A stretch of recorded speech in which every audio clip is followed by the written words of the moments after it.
दोस्तों, बात उस समय की है जब गौतम बुद्ध का जन्म भी नहीं हुआ था। राजा शुद्धोधन के कोई संतान नहीं थी। इसी कारण संतान प्राप्ति की चाह में वह सदैव विचारमग्न रहते थे। संतान प्राप्ति की चाह में ही उन्होंने 2 विवाह किए थे। राजा शुद्धोधन की बड़ी रानी का नाम महामाया और छोटी का नाम प्रजावती था। धीरे धीरे समय व्यतीत हो रहा था। राजा शुद्धोधन अब अधेड़ अवस्था से वृद्धा अवस्था की ओर अग्रसर होने लगे थे। देवी देवताओं की पूजा अर्चना और दान पुण्य आदि करने के बाद भी उन्हें संतान का सुख न मिल सका। समय बीतने के साथ साथ राजा की तृष्णा भी बलवान होती जा रही थी। ऐसा प्रतीत होता था जैसे भाग्य के देवता राजा शुद्धोधन से कुपित हो गए हों। तभी तो उनकी श्रद्धा और निष्ठा भी कोई रंग ना ला सकी थी। अब राजा की तृष्णा चिंता और फिर गहन चिंता में बदलने लगी। राज्य में चारों ओर सुख शांति और समृद्धि थी, किंतु अपना उत्तराधिकारी न होने के कारण यह सब कुछ राजा को निरर्थक ही प्रतीत होता था। निसंतान होने का दुख राजा शुद्धोधन को ही नहीं, रानी महामाया और रानी प्रजावती को भी था। इस चिंता को दूर करने का उपाय किसी के हाथ में न था, अतः वह सभी मौन थे। एक समय की बात है कि रानी महामाया रात्रि काल में अपने इष्ट देव का स्मरण कर बिस्तर पर लेट गई।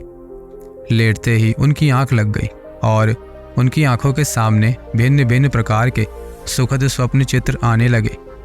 स्वप्नों का तांता रात भर चलता रहा। स्वप्न आते रहे और सुखद अनुभूति देकर जाते रहे।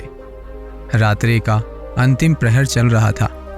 रानी महामाया ने स्वप्न में देखा कि 4 यक्ष जिनके मुखमंडल तेज से चमक रहे थे उनके निकट आए। यक्षों ने रानी को प्रणाम किया और पुष्प के समान बड़ी कोमलता से उन्हें उठाकर कहीं दूर उड़ चले।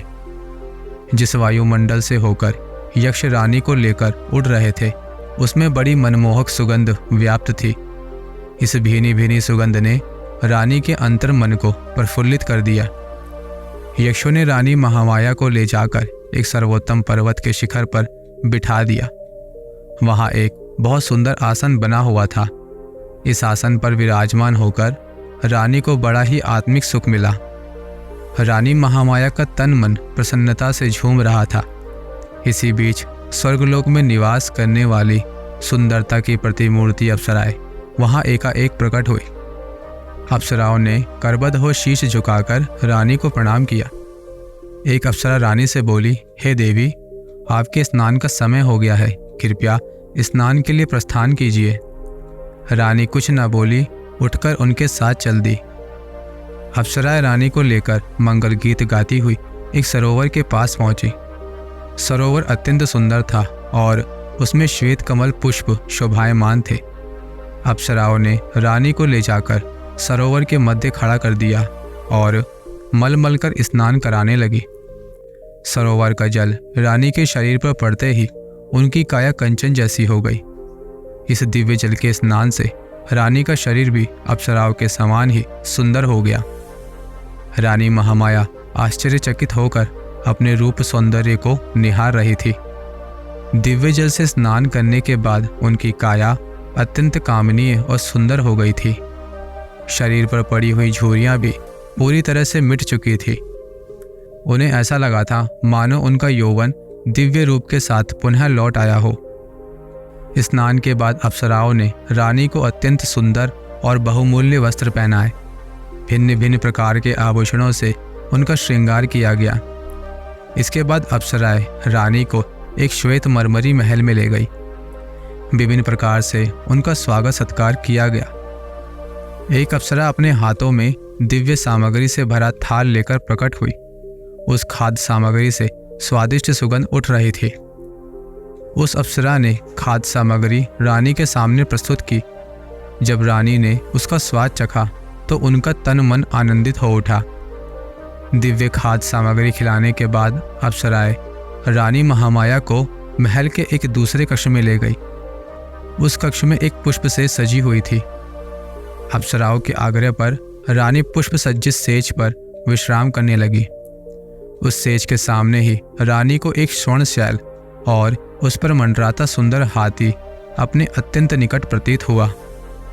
हाथी ने कमल पुष्प से रानी के दाएं अंग पर धीरे से प्रहार किया और फिर लघु से लघुतर स्वरूप धरकर वह एकाएक रानी के गर्भ में समा गया। रानी ने भय और आश्चर्य से तुरंत अपनी आंखें खोल दी। अब रानी को पता चला कि वह स्वप्न देख रही थी।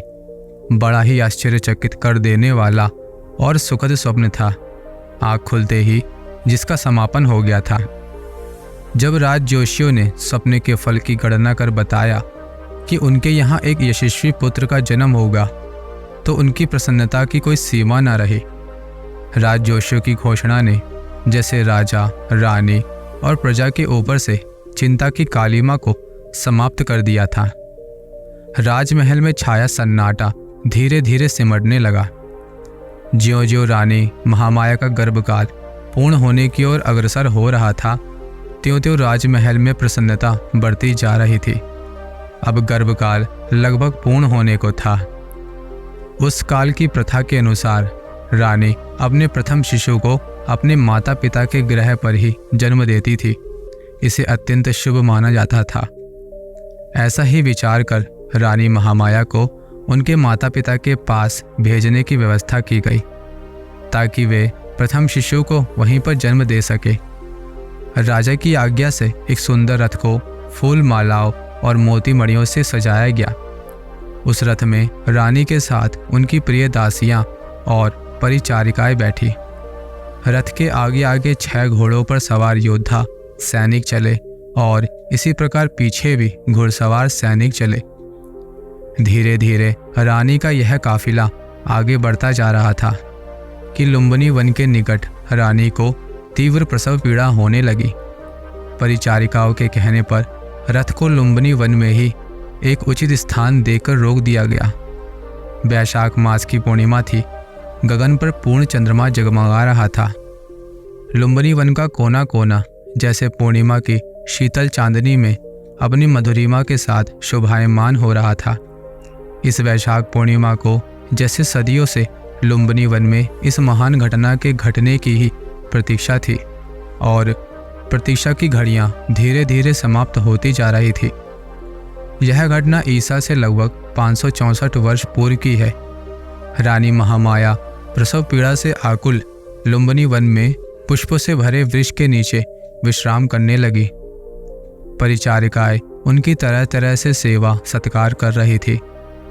प्रकृति द्वारा निर्धारित शुभ घड़ी और शुभ पलों में रानी महामाया ने एक सुंदर स्वस्थ शिशु को जन्म दिया। शिशु के जन्म की शुभ सूचना कपिलवस्तु भेज दी गई। कपिलवस्तु में राजा शुद्धोदन और रानी प्रजावती के हर्ष की सीमा न थी। पूरा राजमहल विभिन्न प्रकार के मोतियों, माणिक्यों और दीपमालाओं से सज्जित किया गया। राजा शुद्धोदन और रानी प्रजावती ने पुत्र प्राप्ति से प्रसन्न होकर निर्धनों और ब्राह्मणों को खुले हाथों से दान देना प्रारंभ कर दिया। राजा ने अपनी प्रिय पत्नी महामाया और नवजात शिशु को लुम्बिनी वन से कपिलवस्तु बुला लिया था। राजमहल में उनका बड़े हर्ष के साथ स्वागत किया गया। एक दिन ऋषभदेव दरबार में पधारे।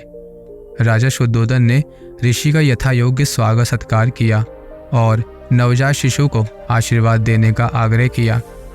राजन, ऋषभदेव बोले, आपके पुत्र का भविष्य बड़ा ही उज्जवल प्रतीत होता है। आपकी कृपा का फल है ऋषभदेव।